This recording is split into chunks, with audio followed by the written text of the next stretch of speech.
I done high, about time on repeat. Rest in peace, the nice 45 kept it, cause them demons tryna take my life. Eastside with it, baby, be specific. Yeah, this shit gon' make it double, make it triple, make some up. Alright, what's up, y'all? It's Devin Malik. I'm back. It's motherfucking 2023. I just turned 25 February 6th, you know what I'm saying? So, going into me getting into, I guess, more developed adulthood, I'm learning to reflect on certain things more, and I'm kind of making certain adjustments in my life and just focusing more on what's important and prioritizing things at a way different urgency. I would say that, you feel me? With that being said, on my birthday, I smoked a good ass blunt and I wrote down 25 life lessons for every 25-year-old. And this is my little shitty handwriting right here, you feel me? And I want to run through these real quick. I'm going to read each of them and then speak a little bit on them, but I'm going to kind of keep it quick because, you know, niggas be making their shit all drawn out and shit. So we should only be like a minute or two in. So I appreciate everybody watching the video. I just wanted to be able to drop some type of content that's going to be, you know, fruitful for a motherfucker, or at least be able to show a different type of perspective or give a nigga some type of motivation, you dig? So we'll figure this shit out. Number one is that peace is key. You can't waste all your time like stressing and just bullshitting over stuff. Like at the end of the day, you know what keeps you happy, you know what keeps you sane, and you know what keeps you just, you know, balanced. And a lot of times we waste time focusing on shit that we know isn't bringing nothing to our life. You gotta cut that shit out quick, you feel me? Number two, God bless a child that had their own. That's plain and simple. I got that quote from my grandma. She's been telling me that my entire life, you feel me? So, you know, that was self-explanatory. Number three is your spirit over flesh. A lot of times we get too caught up in the day-to-day shit, or we're moving around and we're just caught up in the physicality.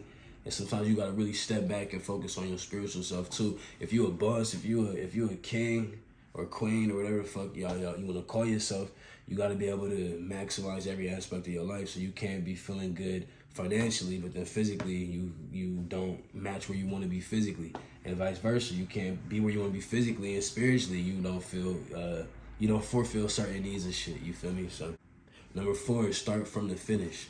That's a quote I always say, meaning that when you want to plan something out, or if you want to do something, think of the end goal first. Think about where you want to go and obtain that in your mind, and then plan backwards, plan the steps backwards, you feel me? Don't always do it from step one, because sometimes you can't see the full path, and it's gonna switch, you know, this shit's gonna switch around. There's gonna be certain complications in the situation, but it's still gonna be, I feel like it's more beneficial when you see things from the end goal, because that's how you obtain certain things more, because you're focused on what you want than where you are, if that makes sense. Yeah. Number five, invest over save. You know, that's just from my people on their business tip.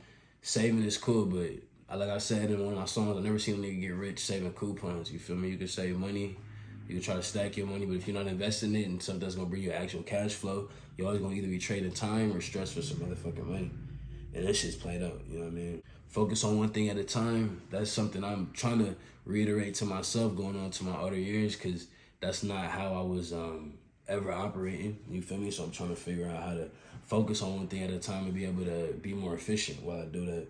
Number seven is delete time. You know, that's a whole nother conversation on some quantum physics shit we can't even really get into right now. Number eight, OPM always wins. You know, learn about business credit, learn about credit funding, learn about, you know, just different ways to obtain where you're trying to go with flawless effort, you feel me? Where we at? Recreate yourself. A lot of times we get too stuck in who we are, you know, because it's a comfort zone. It's comfortable. You can be comfortable doing the same shit you've been doing, but a lot of times in the back of our mind, we can feel like, okay, I want to try this. I want to obtain this. I want to stop doing this, or I want to start doing this, but we might let outside influences or our current situation or whatever really like play a part in us not changing who we are and developing into the, you know, the next version of ourselves. Because like every year, you feel me, it's like you can't be the same person. You ever leave, go somewhere, you come back, you meet somebody 5 years later, 10 years later, and they just doing the same shit. They the same person, like looking the same, acting the same. So this shit's played out, you know what I'm saying? A lot of times we don't step out our comfort zones. I'll just leave it at that. Number 10, the 10th lesson is routine, routine, routine. This is one thing I beat myself over the head with, because it took me years to really develop a routine, especially a morning routine. And a lot of times it makes shit just easier, you feel me, when you know where you're going, you know how you want to move with the shit. Number 11, the saddest thing in life is wasted talent. You know what I'm saying? Shout out Palmentary, Bronx Tell. Y'all know what it is on that one.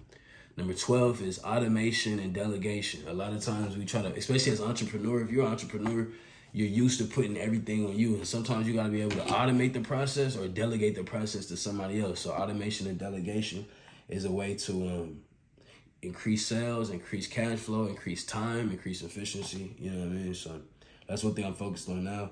Number 13 is your 5 areas of focus. What I mean by that is I break it down to mentally, spiritually, physically, emotionally, and financially. You gotta focus on your 5 areas of focus. I'll make a in-depth video on that concept and how I came up with that concept with my brother and what that it means to us. You feel me? Number 14 is credit over cash. Number 15 is take care of problems as soon as possible. Don't wait for that shit to get worse. That's one thing I'm trying to teach myself still. You dig?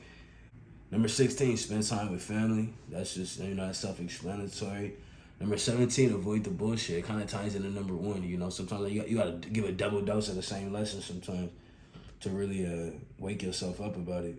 Don't wait until the ship sinks. Don't wait until things get bad to a point where now it's unrepairable or unfixable or whatever the fuck. Is unfixable even a word? But don't wait till things get to a place where they're too chaotic and too disruptive for you to make a decision about changing it, Number 19 is health is key. Nigga, if you're not healthy, then you're not living up to your full potential. Your body's your temple, as cliche as it sounds, it's the truth, And a lot of times we try to make this bullshit we don't know if we're healthy or unhealthy or can I do this, can I do that? You know in your mind what you should be putting in your body and what you shouldn't put in your body, or how much you should be doing it. Moderation is also a very important factor. Number 20 is spend time in nature. Get your lazy ass the fuck outside. Plain and simple. You did. Number 18 is eat like a king. Don't limit yourself to the bullshit. You know what I'm saying? If you're a king, operate in that power. You know what I'm saying? Fulfill yourself. Eat how the fuck you feel like you're supposed to eat. Don't eat the scraps, man. Don't eat. Number 23 is dress for business. How you present something, a product, whatever, is the most important thing when it comes to first impression, when it comes to business, when it comes to artists, when it comes to being an entrepreneur. And when you're an artist, a rapper, a clothing brand, whatever, you are your package, you are your brand. So you can't be trying to promote a certain type of lifestyle or a certain image. You're not standing in that shit yourself, you feel me? And number 24 is improve yourself to help others. Don't be just one-sided. Really focus on the fact that you got the power and the opportunity to change your life to help people around you. And I feel like knowing that you can't do that and not doing that should get you fucking upset. You feel me? Knowing damn, I couldn't help this person, I could change this, I could do this. And I'm not even talking about no minimal shit, you know what I mean? There's all type of, that's just a whole nother story with that. And the last one I'm gonna say is attention sells, That's why y'all staring at me right now, you dig what I'm saying? Gotta have attention. If you don't have no attention, if ain't nobody walking in your store, you ain't getting no shops. If ain't nobody going on your page, you ain't getting no, you know what I mean? You ain't getting paid, nigga. It's the same shit. So the more eyes on you, good or bad, that's why they say all publicity is all good or bad, all publicity is good publicity. I cannot talk English right now. Attention's gonna sell, so get as much attention as you can. I would say try to get more healthy attention, you feel me? But hey, whatever works. Some niggas get rich off chaos. Some niggas get rich off peace. You feel me?